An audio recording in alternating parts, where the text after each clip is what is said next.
First, just regarding the game tomorrow, I know I talked a little bit yesterday, but obviously we're playing a really good Cincinnati team. I said this yesterday as well. Our thoughts and prayers are with Coach Cronin. I know it's not easy to not be able to coach, but obviously your health is most important. And like I said yesterday, the culture, the program that he has set there. Obviously, Coach Davis has come in a tough situation and done a marvelous job. But Coach Cronin has set the tone there, so they're just moving forward and really a very good basketball team. And a different team than last year because obviously different personnel just like us, but a very good basketball team. And we're going to have to obviously play great if we want to have an opportunity to win the game. Regarding Kuran Iverson, he's still currently suspended, and I'll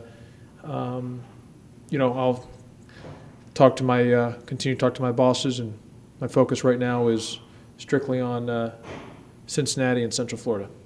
So he's not playing tomorrow night? Kuran Iverson is currently still suspended, and I'll continue to talk to my bosses, and my focus is strictly on Cincinnati and Central Florida. It seems like still attending classes.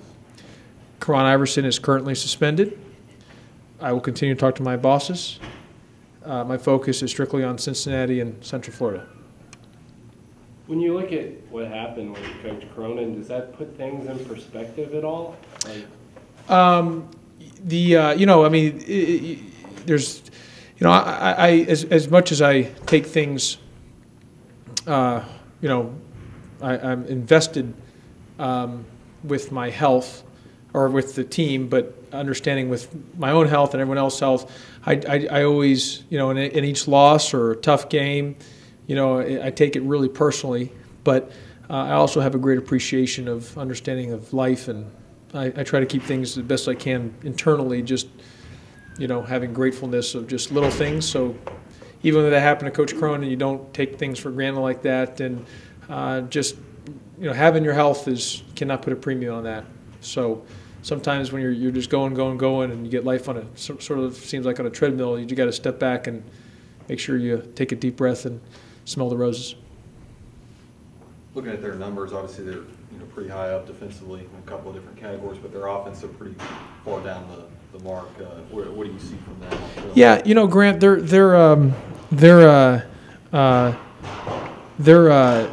a good team. I mean, they are. I mean, they're very good defensive. I think it's like 19 or. They're sixth in the nation in points per. Yeah, I think we're the last team to score over 70 on them last year.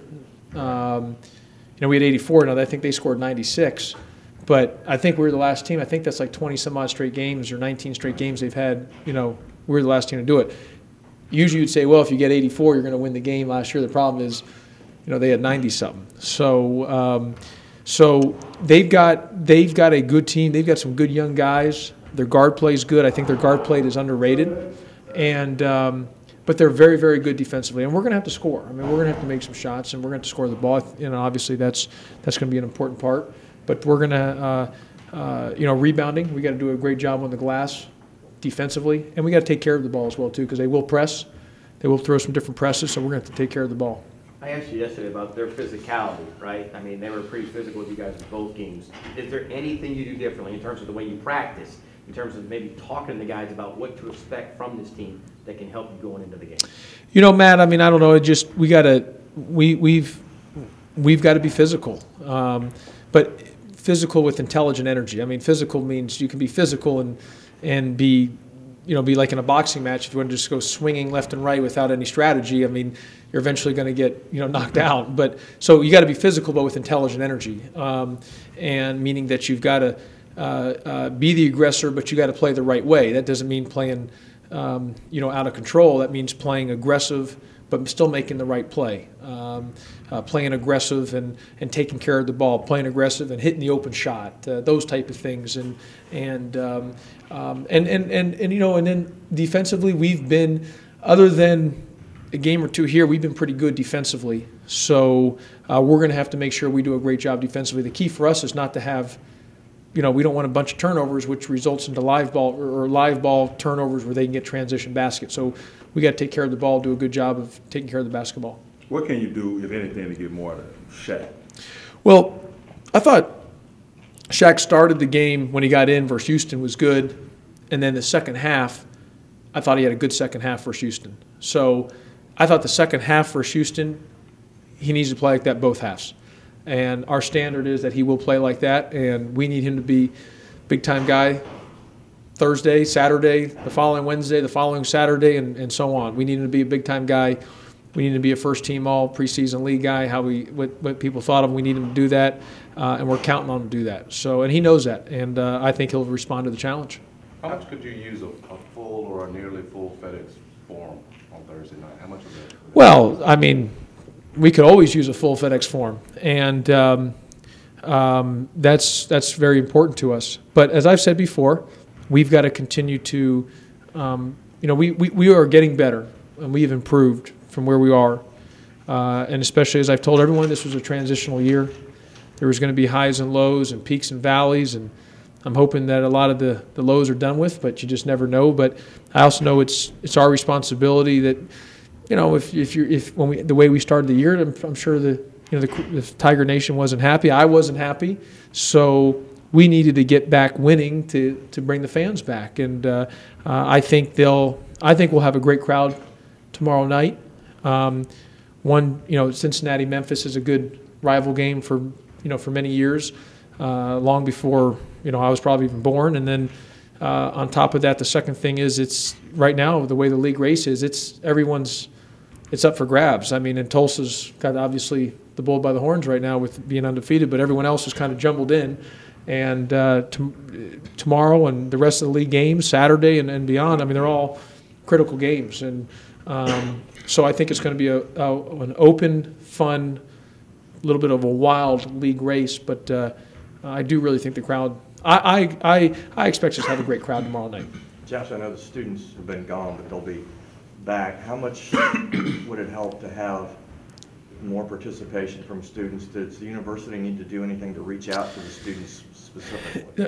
I always think that I think that's been an issue dating prior to even. I mean, that was something with Coach when I was with Coach Calipari. He used to complain about that. About the students not always showing up, and this and that. And that's not a shot at the students. I mean, I get it. It's off-campus arena. A lot of times during the week games, it's night and you're in school, and if it's cold and rainy, do you feel like driving down? I don't know if they're driving, do they want to park and pay for park? So I don't know all the particulars on that. So I want the students as much as involved, but I also know it's not as always easy either, based on being, weekday games, and obviously if you got a student who's got homework and they it's just not able to walk across campus to get to the gym. So I think that's been an issue prior. This has nothing to do with this year or last year. That's been an ongoing, I think, battle not a battle, but just a dialogue and conversation that both the athletic department, the administration, or the cross campus have, students have, and we got great student support. I mean, they love their team. They love their team big time. It's just whether they all come to show up. So, but I get it. Like if I was a student, it wouldn't be easy for me being an off-campus site during a weekday. It's not always.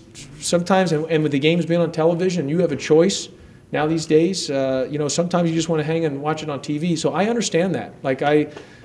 So whatever we need to do, I think it's a collaborated effort by everybody on how we can gather more students there. And I don't think that's just for basketball. I think that's for all sports and with the university. And I know we're all trying to make it work. And there's just a lot of demands for students, and it's not just an easy thing. Even like they've talked about the Liberty Bowl. It's not on campus, so it's not easy to walk to. When I was at the University of Arizona, the football stadium was right. I mean, in the dorm I lived, I just walked right outside. 20 seconds, I was there. And even though I was with the basketball team, I walked 2 minutes and I was right there. So you could go right there and back, and you're right there and back, and just in walking distance. You don't have to worry about parking, and whether it was a weekday game or a weekend game. So, but it'll all work itself out in due time. But that's probably more for Dr. Rudd and Tom Bowen on that. how important is pace going to be tomorrow night? It seems like they kind of like to slow things down and muck it up, and you guys have played both styles. We're going to have to, Grant. We're going to have to score in transition. We're going to have to We're going to have to score the ball, and we're going to need to take advantage when we're in transition. But I think it's going to be a hard-fought, tough, grinder type of game, and we're going to have to grind it out if we want to get a victory. And this is a very good team. I mean, both teams are different from last year, considering what we both lost, and but both teams have pieces that are good right now and are going to continue to get better. Obviously, Octavius Ellis from Cincinnati. I think he's one of the rebounding and what is it, shot blocking and scoring or something. There was something where he's the only guy in the league and like some of those 3 or 4 categories where he was in top 5 or something. So he's a good player. He's a good player. He's a really good player. I saw him in junior college, and he's a good player, and he's a shot blocker, and he can do a lot of things. But I think their guards are really underrated. I think their guards probably don't get enough credit. They're good guards.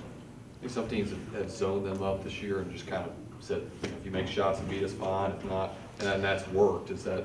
Well, I think more than anything, we got to score the ball. I mean, we can sit here and talk about everything about defensively. We're gonna have to make some shots. We're gonna have to score the ball. Bottom line. Okay, thanks everybody.